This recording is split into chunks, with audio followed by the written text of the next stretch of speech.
The morning sun painted the rolling hills of Willowbrook Valley, Pennsylvania, in shades of gold and amber on what should have been the happiest day of 18-year-old Emma Catherine Whitmore's life. It was June 15, 1985, and the entire town was buzzing with excitement for the wedding that had been planned for months. Emma, with her cascade of auburn curls and eyes the color of spring violets, was to marry Jonathan Michael Ashford, the charming 22-year-old son of the town's most prominent family.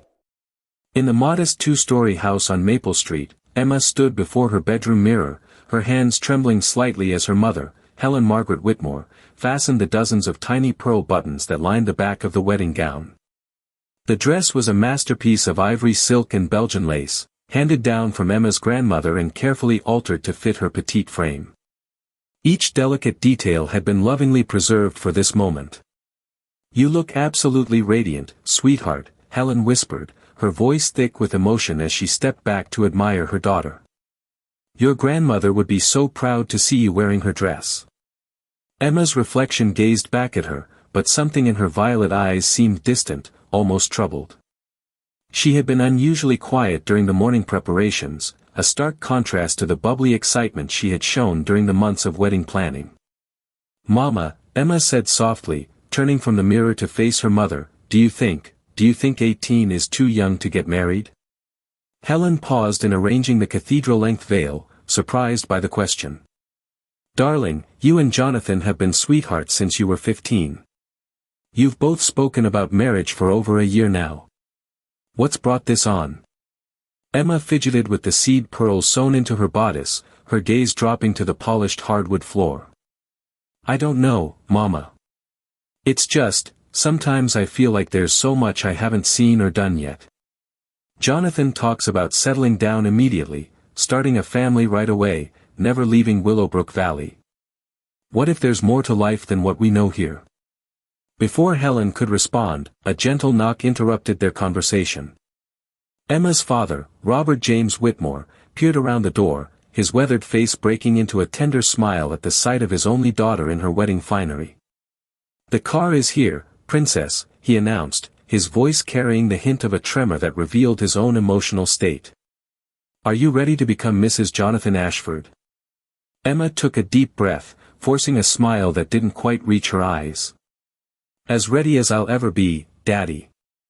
The rental car, a pristine white Cadillac that Jonathan's father had insisted upon, waited in the driveway, decorated with white ribbons and trailing cans that would announce the bride's arrival at St. Mary's Episcopal Church. The drive to the church was only 15 minutes through the heart of Willowbrook Valley, past the town square with its Civil War monument and the small shops that had served the community for generations. Emma hugged her parents goodbye on the front porch, promising to see them at the church in just a few minutes. Helen had offered to ride with her, but Emma had insisted she needed a few moments alone to collect her thoughts and pray before the ceremony. "Drive carefully, sweetheart," Robert called out as Emma gathered her voluminous skirts and settled into the driver's seat of the Cadillac. "We'll be right behind you." Emma nodded, started the engine, and pulled slowly out of the driveway, waving to her parents who stood watching from the porch. The last they saw of their daughter was her radiant smile through the rear window as she turned the corner onto Elm Street, heading toward what should have been her new life as a married woman. But Emma Catherine Whitmore never arrived at St. Mary's Episcopal Church that morning. The white Cadillac, the wedding dress, and the 18-year-old bride seemed to vanish into thin air somewhere along the quiet streets of Willowbrook Valley. At St. Mary's Episcopal Church, 300 wedding guests waited in the wooden pews, their excited chatter gradually giving way to concerned murmurs as the appointed hour came and went without any sign of the bride. Jonathan Michael Ashford stood at the altar in his black tuxedo, his sandy brown hair perfectly combed and his blue eyes scanning the back of the church with increasing anxiety. Reverend Thomas Mitchell, a gentleman in his 60s who had baptized both bride and groom, quietly approached Jonathan as the delay stretched beyond 15 minutes. "Perhaps we should contact the Whitmore family," he suggested in a low voice. "There may have been some difficulty with the car or a last-minute emergency." Jonathan nodded, trying to maintain his composure as 300 pairs of eyes watched his every move. His father, Charles Ashford, one of Willowbrook Valley's most successful businessmen, made discreet inquiries among the guests, while Jonathan's mother, Patricia, attempted to reassure the increasingly restless crowd. When the phone call came to the church at 11:47 a.m., the news sent shockwaves through the assembled congregation. Robert and Helen Whitmore had driven the route to the church 3 times, searching desperately for any sign of their daughter or the rental car. They had contacted the rental company, checked with local hospitals, and called every friend and relative they could think of. Emma and the white Cadillac had simply disappeared. Detective Sarah Elizabeth Mitchell of the Willowbrook Valley Police Department, Reverend Mitchell's daughter and one of only 3 detectives in the small town's force, arrived at the church within 20 minutes of receiving the call. At 35, Sarah had seen her share of missing person cases, but none quite like this. A bride disappearing on her wedding day in a small Pennsylvania town where everyone knew everyone else was unprecedented. "I need to speak with the immediate families," Detective Mitchell announced to the gathering, her professional demeanor barely concealing her own shock at the situation. "Everyone else, please remain calm and available in case we need to speak with you." In the church's small office, Detective Mitchell interviewed Jonathan, his parents, and the Whitmores, searching for any clue that might explain Emma's disappearance. The questioning revealed nothing unusual: no family conflicts, no financial problems, no history of mental illness or erratic behavior. "Emma was nervous this morning," Helen admitted through her tears, but what bride isn't nervous on her wedding day? "She asked if 18 was too young to get married, but I thought it was just pre-wedding jitters." Jonathan's face went pale at this revelation. "She never expressed any doubts to me," he said quietly. "We've been planning this wedding for 8 months. She seemed as excited as I was."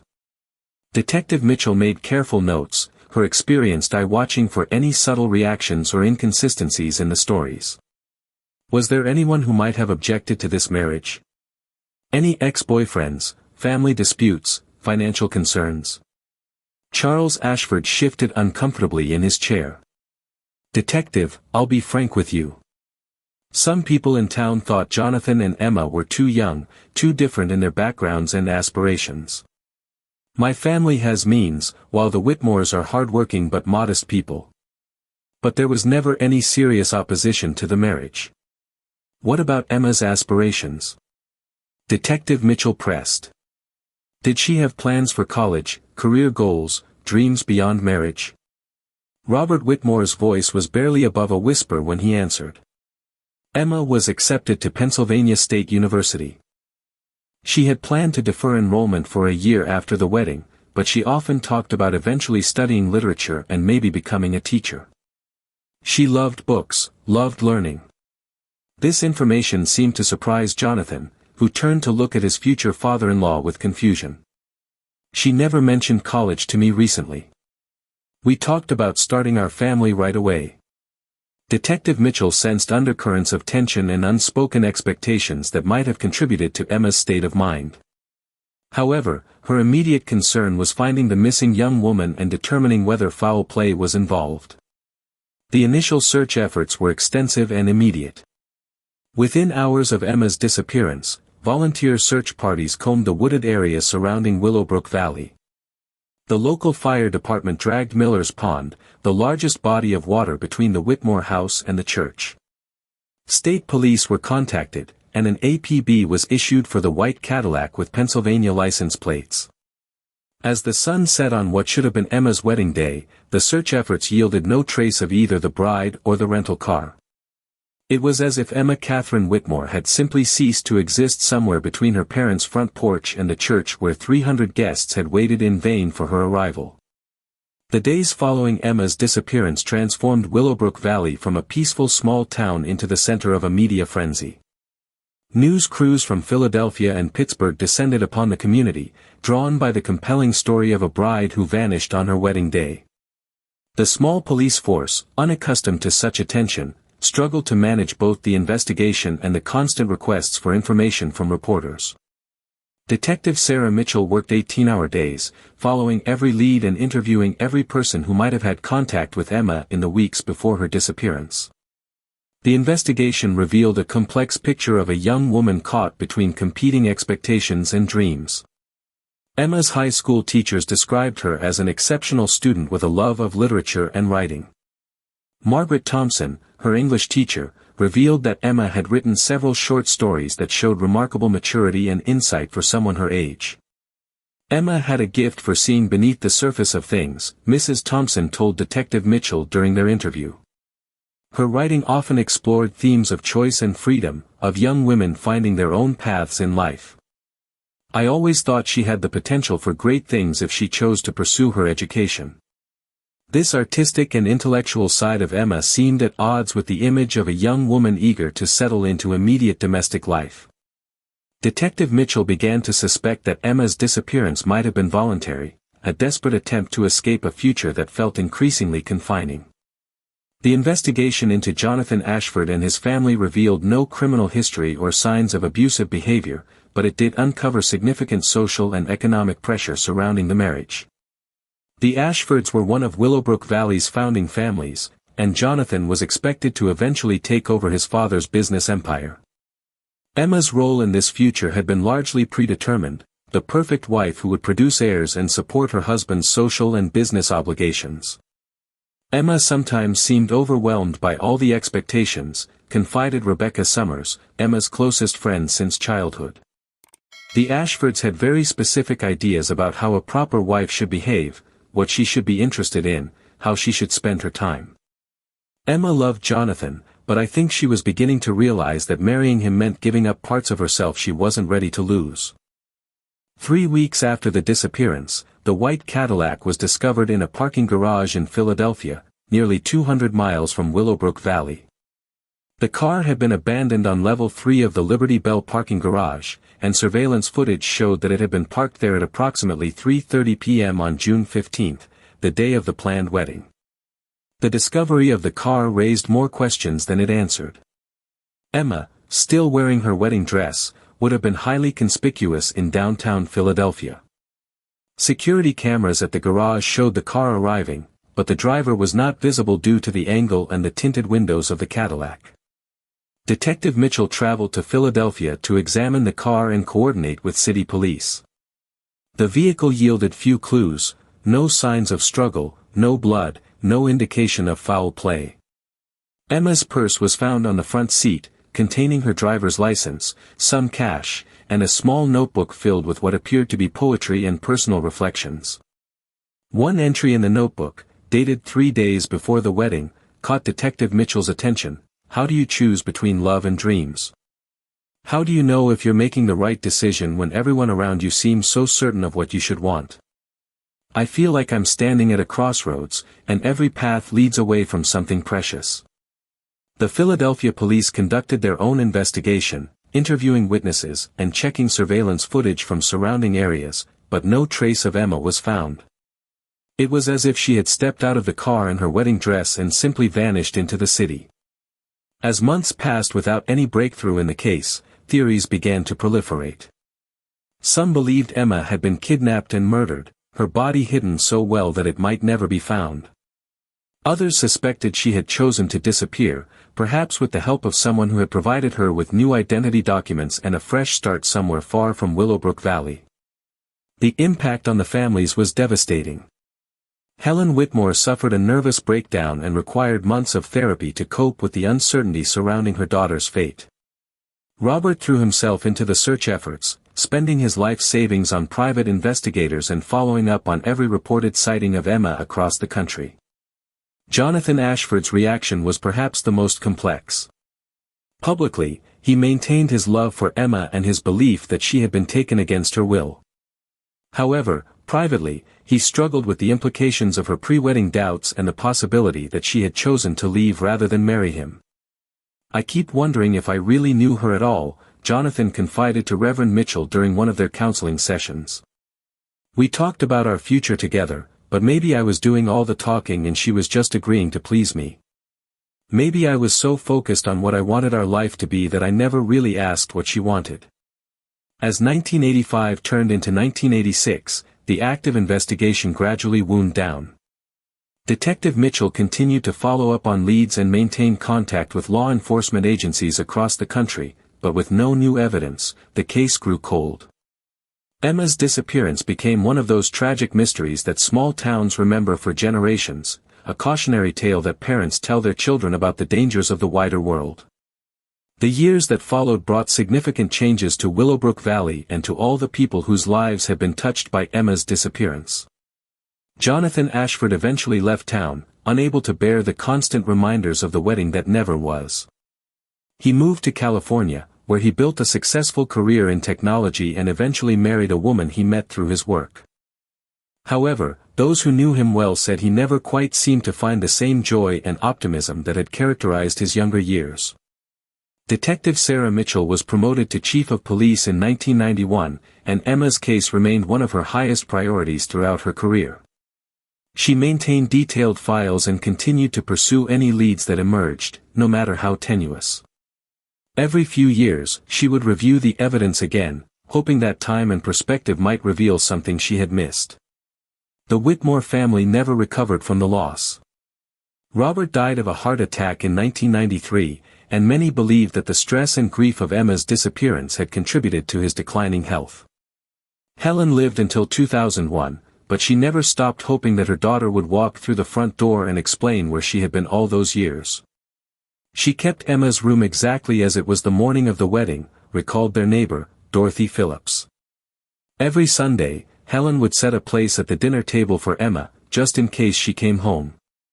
It was heartbreaking to watch, but none of us had the heart to tell her to stop. The case attracted periodic attention from true crime television shows and magazine articles, but despite numerous tips and alleged sightings, no concrete evidence ever emerged to explain what had happened to Emma Catherine Whitmore.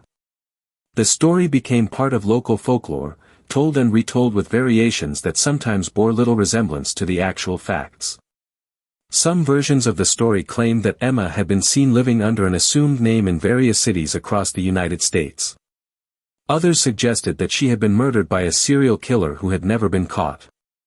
A few persistent rumors alleged that powerful people in Willowbrook Valley had covered up the truth about Emma's fate to protect their own reputations. As the 20th anniversary of Emma's disappearance approached in 2005, Chief Mitchell, now nearing retirement, decided to conduct one final, comprehensive review of the case. She had seen tremendous advances in forensic science during her career, and she hoped that modern techniques might reveal evidence that had been missed or deemed insignificant in 1985. The review process began with a complete re-examination of all physical evidence, including items found in the abandoned Cadillac and personal belongings that had been collected from Emma's room. Chief Mitchell also decided to re-interview key witnesses, particularly those who might have been too young or too intimidated to speak freely during the original investigation. It was during this process that Chief Mitchell learned about a storage unit that had been rented by the Whitmore family in the months following Emma's disappearance. Helen Whitmore had apparently packed away many of Emma's belongings, unable to bear seeing them every day but unwilling to dispose of items that might provide comfort if Emma ever returned. The storage unit had been forgotten after Helen's death in 2001, and the monthly fees had been automatically deducted from her estate account until a clerical error brought it to the attention of the estate's executor in early 2005. When Chief Mitchell learned of the unit's existence, she immediately obtained a warrant to search its contents. On a gray morning in March 2005, Chief Mitchell and Detective James Morrison opened Storage Unit 247 at Willowbrook Valley Self-Storage. Inside, they found boxes of Emma's clothing, books, school papers, and personal mementos, a time capsule of a young woman's life frozen at the moment of her disappearance. Most of the items were exactly what one would expect to find: high school yearbooks, favorite novels, letters from friends, and small keepsakes from her relationship with Jonathan. However, in a box labeled Emma's Hope Chest, in Helen's handwriting, they discovered something that would change everything they thought they knew about the case. Hidden beneath layers of carefully folded linens and lace was a manila envelope marked, "For Emma, when she's ready." Inside the envelope was a letter written in an unfamiliar handwriting, along with a birth certificate that bore Emma's name but listed different parents than Robert and Helen Whitmore. The letter, dated June 10, 1985, just 5 days before Emma's disappearance, was from a woman named Catherine Ann Sullivan, who claimed to be Emma's biological mother. The letter revealed a secret that the Whitmore family had kept for 18 years, Emma had been adopted as an infant, and her birth mother had been searching for her for years. "My dearest Emma," the letter began, "I have prayed for this moment since the day I was forced to give you up 18 years ago. I have followed your life from a distance, watching you grow into the beautiful, intelligent young woman I always knew you would become. I know that learning the truth about your birth may be shocking and painful, but I felt you had the right to know who you really are before you start your own family." The letter went on to explain that Catherine Sullivan had been only 16 when Emma was born, the victim of a sexual assault that had resulted in pregnancy. Unable to care for a child and facing rejection from her own family, she had arranged for a private adoption through a lawyer who had connections in small Pennsylvania towns. "The Whitmores are good people who have loved you as their own," the letter continued. "I chose them carefully because I could see their genuine desire for a child and their capacity for love. I have never regretted that choice, but I have regretted not being part of your life. I am writing now because I have been diagnosed with cancer, and I may not have much time left. If you would like to meet me, if you have questions about your heritage or your biological family, I would be honored to answer them." The letter concluded with contact information for Catherine Sullivan, who was living in Pittsburgh and working as a nurse at Children's Hospital.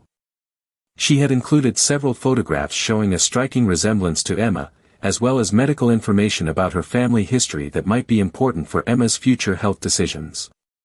Chief Mitchell immediately contacted Children's Hospital in Pittsburgh, only to learn that Catherine Sullivan had died of ovarian cancer in September 1985, just 3 months after Emma's disappearance. However, the hospital was able to provide contact information for Catherine's sister, Margaret Sullivan Foster, who was still living in the Pittsburgh area. When Chief Mitchell called Margaret Foster, the woman's reaction was immediate and emotional. "Oh my God," she whispered into the phone. "You found the letter. Catherine made me promise to make sure Emma received it before her wedding, but when we tried to contact the Whitmore family, they said Emma had disappeared. We thought maybe she had run away because she learned the truth about her adoption." Margaret agreed to meet with Chief Mitchell the following day, and her revelations would prove to be the key to solving Emma's 20-year-old disappearance. Margaret explained that Catherine had spent years trying to locate Emma through private investigators and adoption search services. When she learned about Emma's engagement announcement in the Willowbrook Valley newspaper, she had felt compelled to make contact before Emma started her own family. Catherine was terrified that Emma might have inherited the genetic predisposition to ovarian cancer that runs in our family, Margaret explained. She also wanted Emma to know about her artistic talents. Catherine was an accomplished painter and writer, and she suspected that Emma might have inherited those gifts as well. The most shocking revelation came when Margaret showed Chief Mitchell a shoe box filled with letters that Catherine had written to Emma over the years but never sent. In these letters, Catherine had poured out her love, her regrets, and her dreams for the daughter she had given up. She had also documented her attempts to locate Emma and her growing desperation as her cancer diagnosis made her aware of how little time she had left. One letter, written just 2 weeks before Catherine mailed the fateful letter to Emma, revealed the existence of other family members who had been searching for Emma as well. Catherine had 3 siblings, and Emma had several cousins who had grown up knowing about their missing family member and hoping to someday meet her. Emma wasn't alone in the world the way she thought, Margaret told Chief Mitchell through her tears. She had aunts and uncles and cousins who would have welcomed her with open arms. If only she had known. Armed with this new information, Chief Mitchell began to piece together a theory about what had happened to Emma on her wedding day.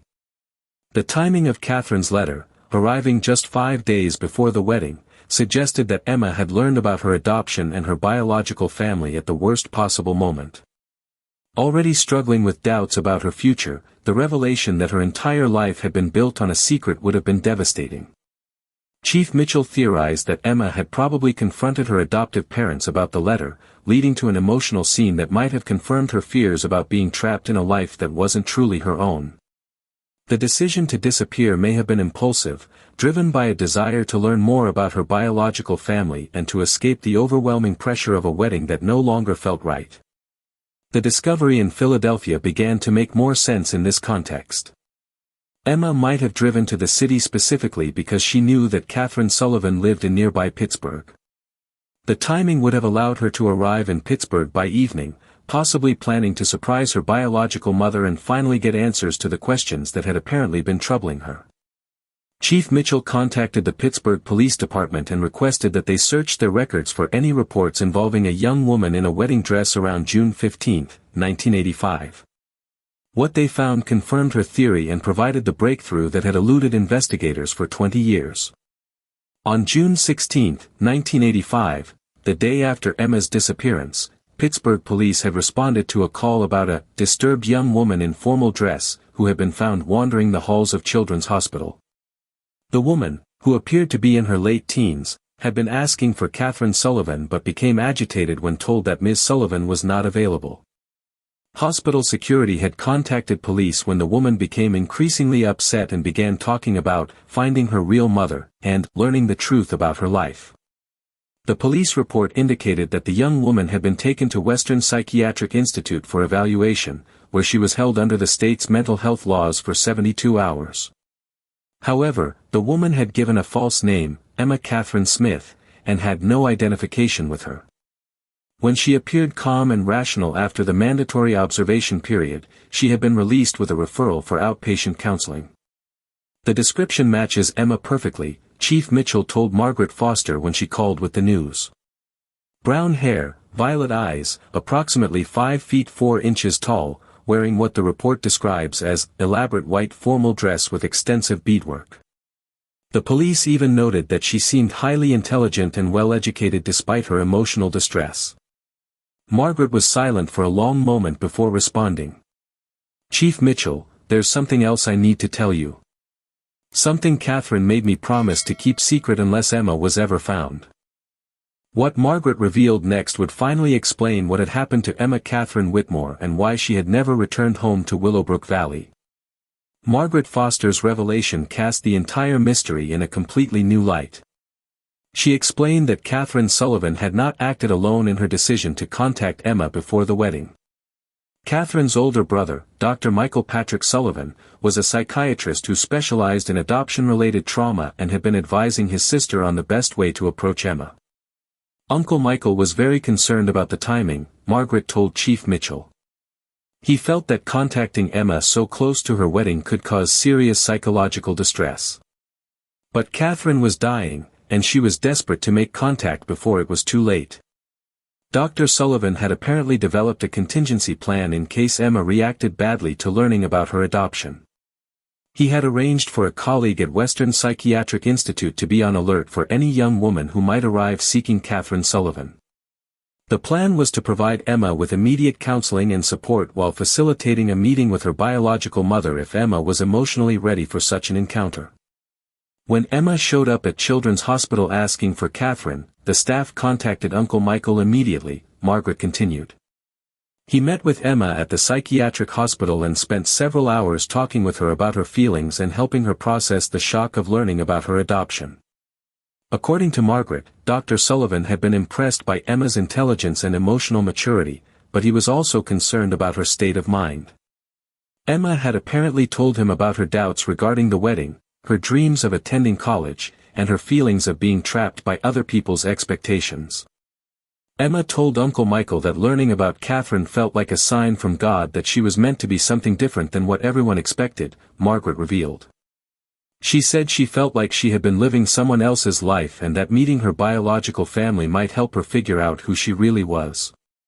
Dr. Sullivan had faced an ethical dilemma.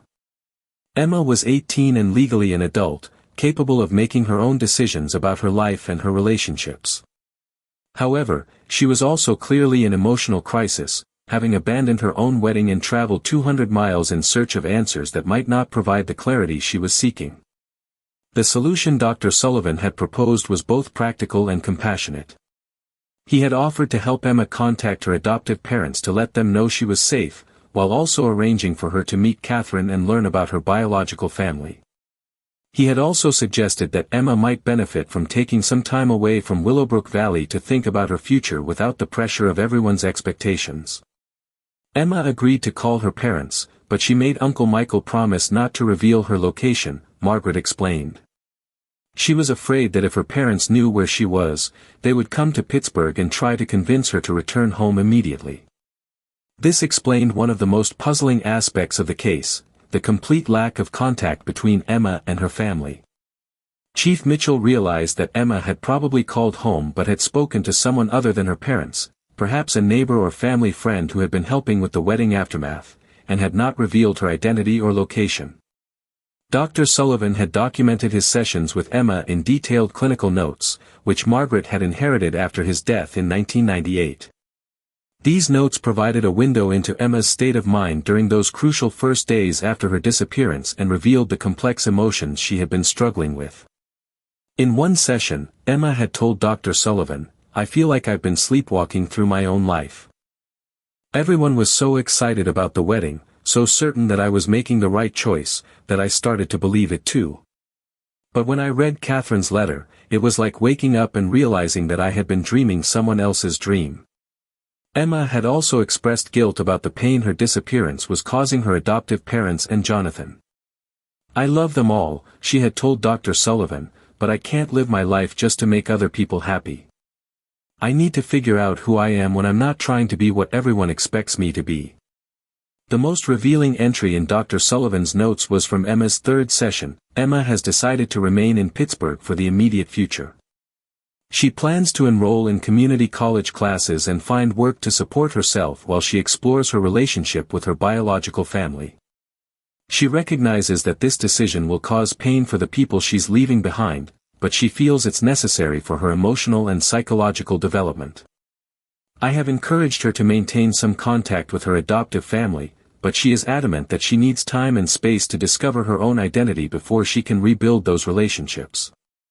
Margaret Foster revealed that Emma had indeed remained in Pittsburgh, living under the name Emma Catherine Smith and working various jobs while taking college courses part-time. Catherine Sullivan had lived for only 3 more months after their reunion, but those months had been precious for both mother and daughter. Catherine had been able to share stories about Emma's birth father, a young artist who had died in a car accident shortly after the assault that resulted in Emma's conception, and to pass on family photographs and heirlooms that helped Emma understand her heritage. Catherine died peacefully in October 1985, Margaret told Chief Mitchell. Emma was with her at the end, holding her hand and reading to her from a book of poetry that Catherine had loved. "It was a beautiful goodbye, and I think it gave Catherine the peace she needed to let go." After Catherine's death, Emma had continued her life in Pittsburgh, eventually completing her degree in literature and creative writing. She had maintained contact with Catherine's siblings and had become a beloved member of the extended Sullivan family. However, she had also struggled with depression and guilt about the pain her disappearance had caused her adoptive family. Emma wanted to contact the Whitmores many times over the years, Margaret explained. But as time passed, it became harder and harder to explain where she had been and why she had stayed away so long. She was afraid that they would hate her for causing them so much pain, and she was also afraid that returning to Willowbrook Valley would mean giving up the independence and identity she had worked so hard to build. The final piece of the puzzle came when Margaret revealed that Emma had married in 1992, 7 years after her disappearance. Her husband, Dr. Thomas William Foster, Margaret's son and Emma's cousin by adoption, was a pediatric surgeon who had met Emma through family gatherings. Their marriage had been small and private, with only Catherine's family in attendance. "Emma and Tommy have been married for 13 years now," Margaret said. "They have 2 beautiful children, Catherine Rose, who's 11, and Michael James, who's 9. Emma named them after the aunt she never knew and the uncle who helped save her life." Chief Mitchell sat in stunned silence as she absorbed this information. Emma Catherine Whitmore was alive and well, living under her married name just 2 hours away from the town that had never stopped searching for her. She had built a successful life as a freelance writer and editor, had raised 2 children, and had found the happiness and fulfillment that had seemed so elusive on her wedding day 20 years earlier. "Does she know about the investigation?" Chief Mitchell asked.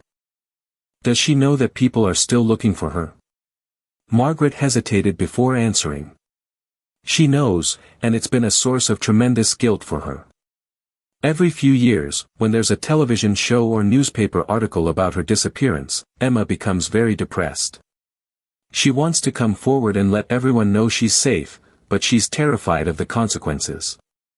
She's built a life here, and she's afraid that revealing the truth will destroy the family she's created. Chief Mitchell understood Emma's dilemma, but she also knew that the people who had loved Emma deserved to know that she was safe.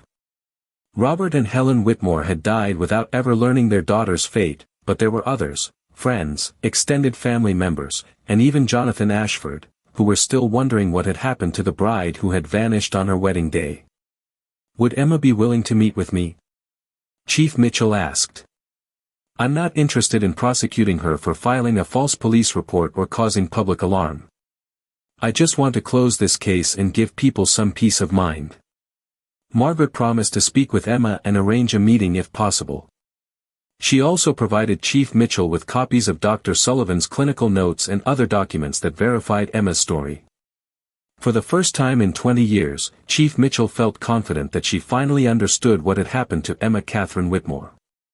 The meeting between Chief Mitchell and Emma took place on a sunny afternoon in May 2005, at Margaret Foster's house in Pittsburgh's Shadyside neighborhood. Emma arrived looking nervous but composed, accompanied by her husband Tommy and their 2 children. At 38, she bore little resemblance to the 18-year-old bride who had disappeared 2 decades earlier. Her auburn hair was now shorter and streaked with gray, and her violet eyes held a depth of experience that came from years of living with difficult choices. Chief Mitchell, Emma said as they shook hands, I want you to know how sorry I am for all the pain my disappearance caused. Not a day has gone by that I haven't thought about my parents and wondered if I made the right choice. Chief Mitchell studied the woman before her, seeing traces of the young bride from the photographs but also recognizing the strength and maturity that Emma had developed over the intervening years. Emma, I need you to understand that I'm not here to judge your choices or to cause problems for you and your family. I'm here because people deserve to know that you're safe and well. Over the course of their conversation, Emma provided additional details about her decision to disappear and her subsequent life in Pittsburgh. She confirmed Margaret's account of her meeting with Dr. Sullivan and her decision to remain in Pittsburgh after learning about her adoption. She also revealed that she had made several attempts over the years to contact her adoptive parents, but had always lost her nerve at the last moment. I called home once, about 6 months after I left, Emma admitted, tears in her eyes. A neighbor answered the phone and told me that my mother had suffered a nervous breakdown and was in the hospital. When I heard that, I was so overwhelmed with guilt that I hung up without identifying myself. I told myself that it would be better for everyone if they believed I was dead rather than knowing that I had chosen to abandon them. Emma also revealed that she had followed news about Willowbrook Valley through newspaper archives and internet searches, learning about her adoptive parents' deaths and Jonathan's eventual move to California. She had considered attending her mother's funeral in 2001 but had ultimately decided that her presence would cause more pain than comfort. I know it sounds selfish, Emma said, but I was also protecting my children. They know that I had a different family before I met their father, but they don't know the full story. I was afraid that if the truth came out, it would disrupt their lives and their sense of security. Chief Mitchell listened with compassion as Emma described the challenges of living with her secret over the years. Emma had suffered from depression and anxiety, particularly around the anniversary of her disappearance, and had required therapy to deal with the guilt and trauma of her choices.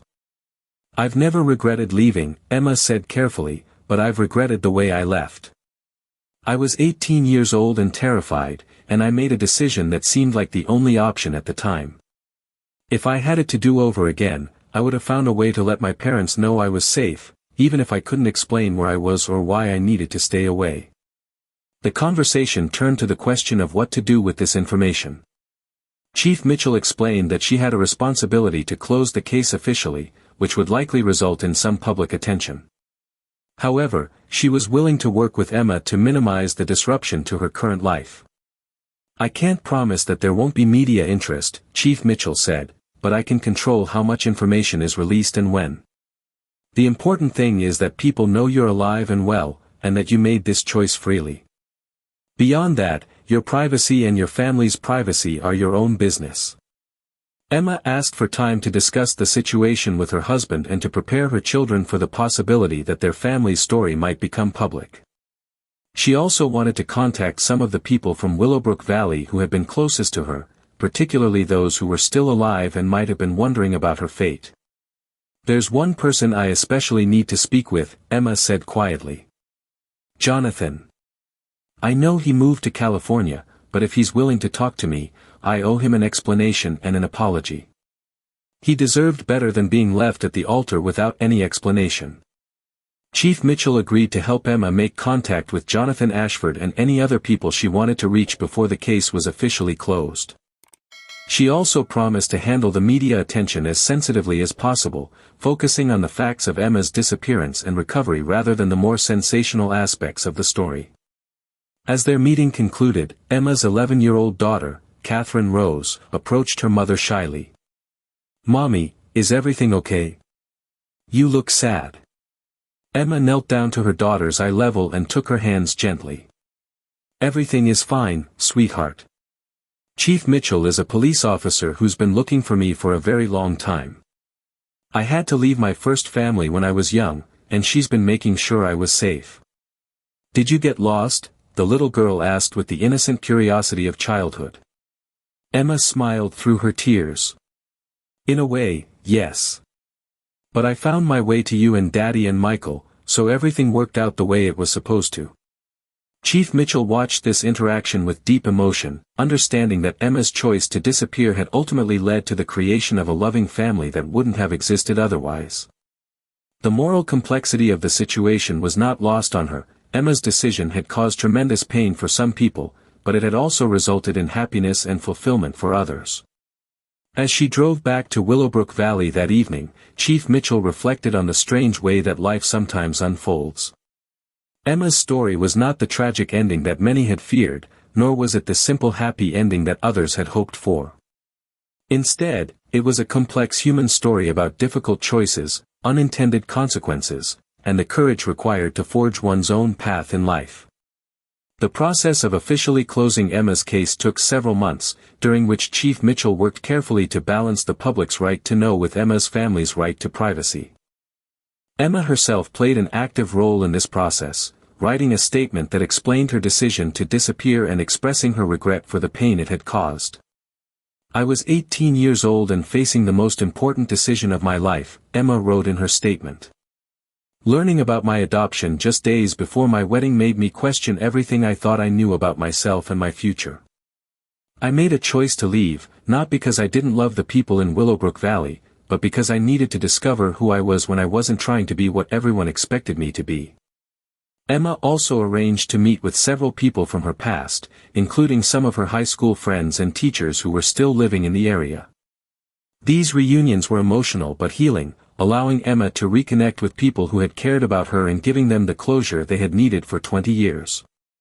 The most difficult conversation was with Jonathan Ashford, who flew from California to Pittsburgh specifically to meet with Emma. Their reunion took place at a quiet restaurant, with both of them nervous about seeing each other after so many years. Jonathan, now 42 and a successful technology executive, had remarried and had children of his own.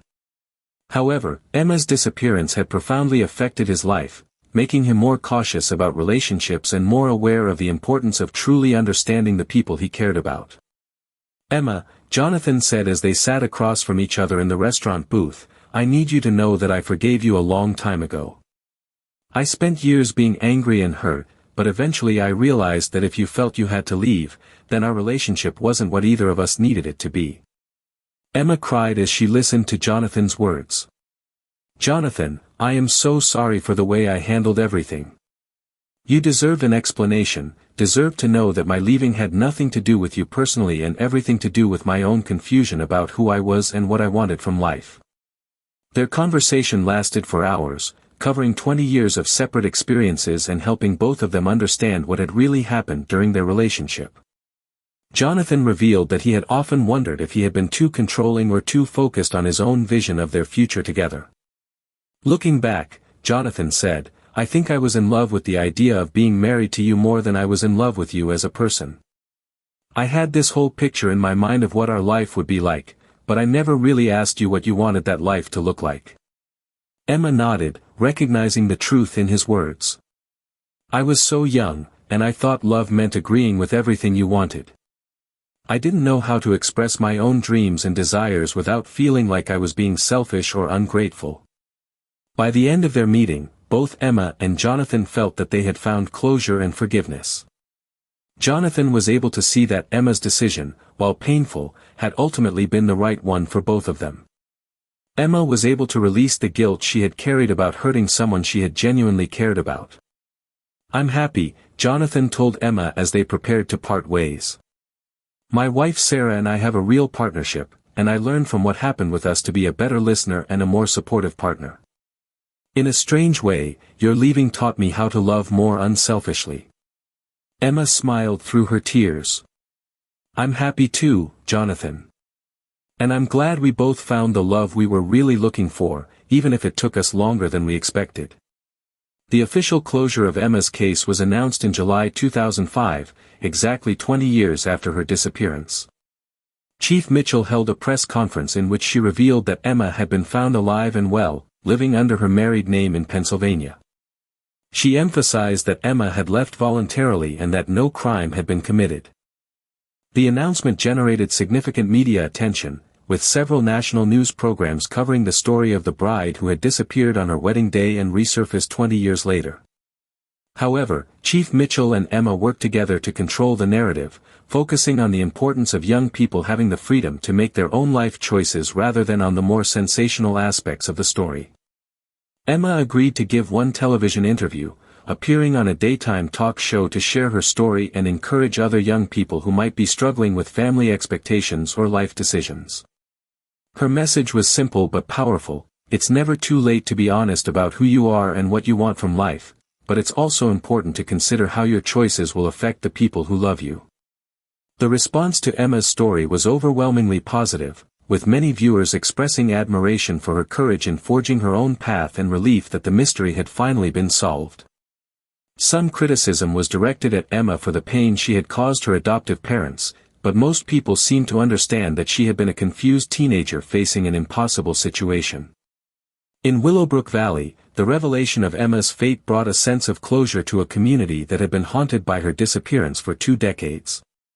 A memorial service was held at St. Mary's Episcopal Church, not to mourn Emma's death but to celebrate her life and to acknowledge the pain that her disappearance had caused so many people. Reverend Thomas Mitchell, now in his 80s but still serving the church, presided over the service. "Today we give thanks that Emma Catherine Whitmore is alive and well, living the life she chose for herself," he said in his remarks. "We also acknowledge the grief and uncertainty that her disappearance caused for so many people who loved her. Let us use this experience to remind ourselves that love sometimes means letting go, and that the greatest gift we can give someone is the freedom to be their authentic self." The service was attended by hundreds of people, including many who had participated in the original search efforts and some who had maintained hope for 20 years that Emma would eventually be found safe. Margaret Stevens, now a grandmother herself, spoke for many when she said, "Knowing that Emma is happy and surrounded by people who love her makes all the worry and grief worthwhile. That's all any parent really wants for their child." As the years passed following the resolution of Emma's case, her story continued to resonate with people facing their own difficult life decisions.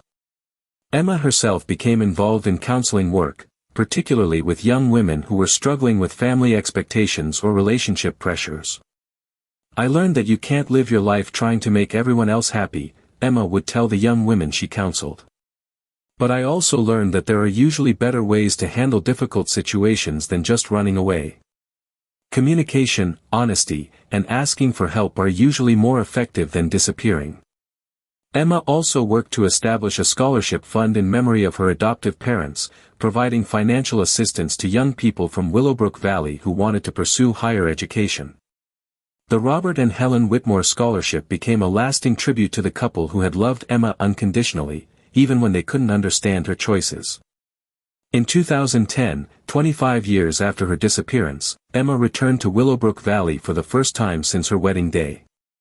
She visited her adoptive parents' graves, placing flowers and a letter of gratitude for all they had given her during her childhood and teenage years. Dear Mom and Dad, the letter read, I know you never understood why I had to leave, and I know my disappearance caused you tremendous pain. I want you to know that everything you taught me about love, kindness, and integrity has guided me throughout my life.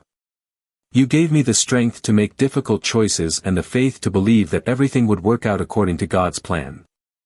I love you and miss you, and I hope that someday we'll be reunited in heaven where all the confusion and hurt will finally make sense. Emma also visited St. Mary's Episcopal Church, sitting in the same pew where she had sat as a child and teenager. Reverend Mitchell, though retired, met with her privately to discuss her spiritual journey and the role that faith had played in her life over the past 25 years. I lost my faith for a while after I left, Emma admitted to the elderly minister.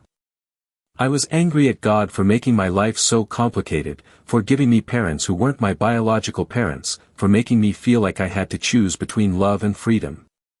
But eventually I realized that God hadn't made those choices for me, He had given me the strength and courage to make them for myself.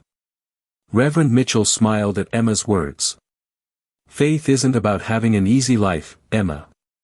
It's about trusting that God can work through our mistakes and difficulties to create something beautiful.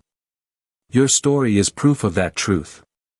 As Emma prepared to leave Willowbrook Valley and return to her family in Pittsburgh, she reflected on the strange journey that had brought her full circle. The frightened 18-year-old who had fled in a wedding dress 25 years earlier had become a confident woman, wife, mother, and counselor who understood the importance of both following your dreams and taking responsibility for your choices.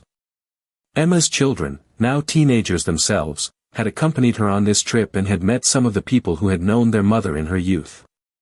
Catherine Rose, now 16 and bearing a striking resemblance to her mother, was particularly moved by the stories of the search efforts and the people who had never stopped hoping for Emma's safe return. Mom, Catherine Rose said as they drove away from Willowbrook Valley, I think I understand now why you had to leave. But I also understand why it was so hard for everyone who loved you. Emma nodded, grateful that her daughter was old enough to grasp the complexity of the situation. Sometimes in life, there are no perfect choices, sweetheart. You just have to do your best with the information and circumstances you have at the time, and then trust that love and forgiveness will eventually heal any wounds you might cause. As their car passed the town limits of Willowbrook Valley, Emma said a silent prayer of gratitude for all the people who had shaped her life, her adoptive parents who had given her a foundation of love and values, her biological mother who had given her life and eventually given her the truth, Jonathan who had loved her even when she couldn't love herself, and her husband and children who had shown her what true partnership and unconditional love really meant. The story of Emma Catherine Whitmore became a testament to the complexity of human choices and the power of love to transcend even the most difficult circumstances. Her disappearance had caused tremendous pain, but her eventual recovery had brought healing and understanding to many people. Most importantly, her courage in choosing her own path had inspired countless others to be honest about their own dreams and desires, even when those dreams didn't align with other people's expectations. In the end, Emma's wedding day had not marked the beginning of the life everyone expected her to live, but rather the beginning of a journey toward discovering who she really was and what she truly wanted from life.